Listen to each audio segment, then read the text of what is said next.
warahmatullahi wabarakatuh. Kali ini saya Zaini Rusda Alimah akan menjelaskan mengenai dakwah bilhal. Apa itu dakwah bilhal? Dakwah bilhal berasal dari kata ad-dakwah dan al-hal, di mana dakwah sendiri berasal dari kata bahasa Arab dari kata da'a yad'u da'watan, yang berarti memanggil, menyeru atau mengajak.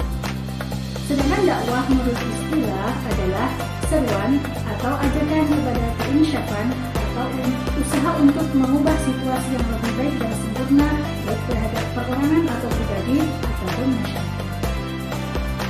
Hal-hal yang ada atau menjadi unsur-unsur dalam dakwah antara lain yang pertama adalah yang harus ada adalah seorang da'i atau ad-da'i, yaitu penyeru atau pendakwah.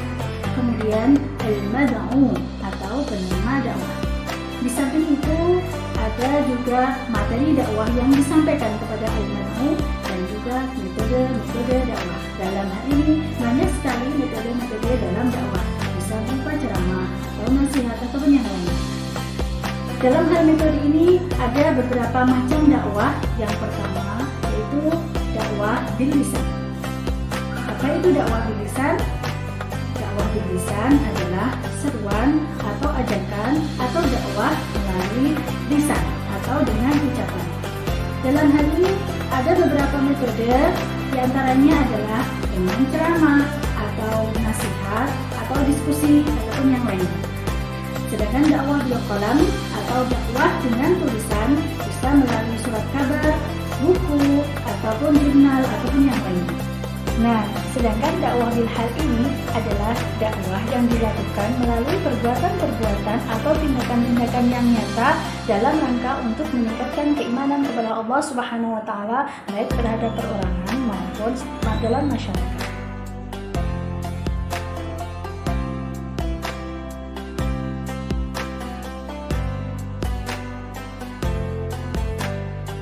Dalam hal ini, Rasulullah SAW telah memberikan contoh yang nyata bagi kaum muslimin dalam metode dakwah bilhal.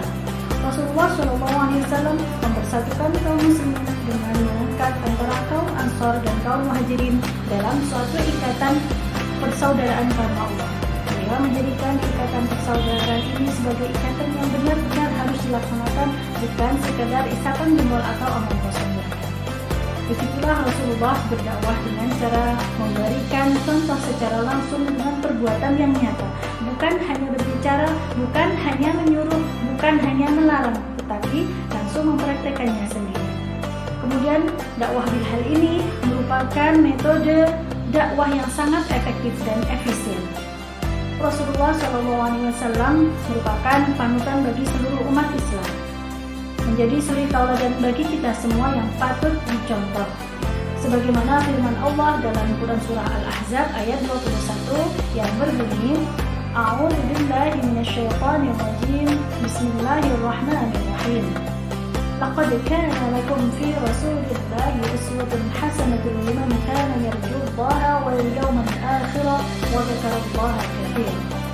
Yang artinya, dan sungguh telah ada pada diri Rasulullah SAW suri tauladan yang baik baginya, yaitu bagi orang-orang yang mengharapkan keridhaan Allah dan hari akhir, dan juga bagi orang-orang yang banyak mengingat Allah. Dalam hal ini ada sebuah riwayat yang menjelaskan tentang metode dakwah bilhal Nabi SAW yang diriwayatkan oleh Imam Muslim yang berbunyi, Bismillahirrahmanirrahim. An Musa bin Anas an abihi qala ma su'ila Rasulullah sallallahu alaihi wasallam 'ala al-islam syai'an illa a'tahu faqala faja'ahu rajulun fa'atahu ghanaman baina jabalaini faraja'a ila qaumihi faqala ya qaumi aslimu fa inna Muhammadan yu'ti 'ata'an la yakhsha al-faqr. Yang artinya, dari Musa bin Anas dari ayahnya berkata, tidak pernah Rasulullah SAW dimintai sesuatu melainkan pasti ia akan memberikannya.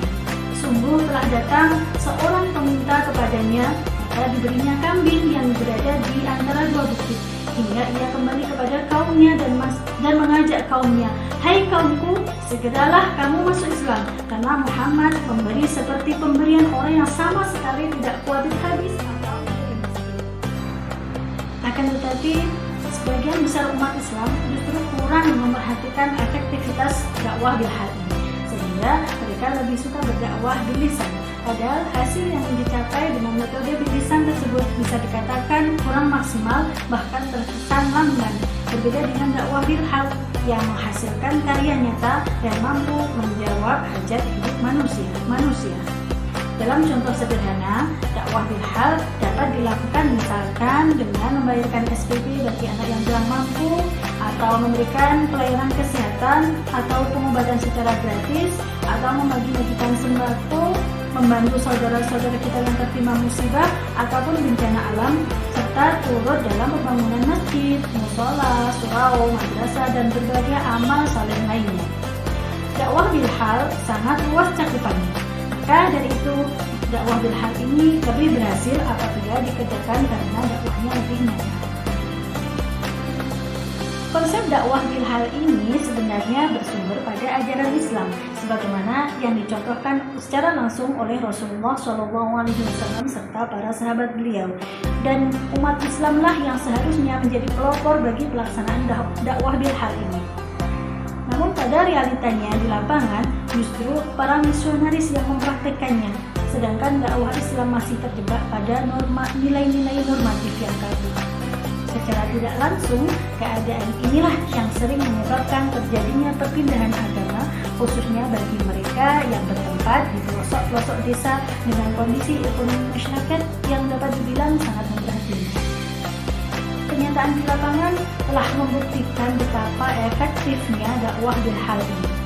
Tanpa mengabaikan peranan dakwah bil lisan, maka dakwah bil hal ini seharusnya menjadi prioritas utama bagi para dai, sekaligus merupakan usaha preventif bagi umat Islam, khususnya yang tinggal di pelosok-pelosok desa, supaya tidak terjadi lagi yang namanya pindah agama atau murtad. Oleh karena itu, dalam melaksanakan dakwah bil hal ini ada beberapa prinsip yang harus kita perhatikan. Yang pertama adalah kita harus mampu menghubungkan ajaran Islam dengan kondisi sosial dan budaya yang terjadi di masyarakat. Yang kedua, kita harus mampu mendorong dan menggerakkan kemampuan masyarakat dalam memecahkan masalah dalam berbagai bidang, misalnya dalam bidang kesehatan, bidang pendidikan, ekonomi, ataupun yang lainnya. Selain itu, kita juga harus mampu membangkitkan masyarakat supaya mereka dapat membangun dirinya sekaligus dapat memberikan manfaat bagi orang lain. Demikian tadi sedikit penjelasan mengenai dakwah bil hal. Semoga kita dapat menerapkan dalam kehidupan kita sehari-hari. Semoga bermanfaat dan wassalamualaikum warahmatullahi wabarakatuh.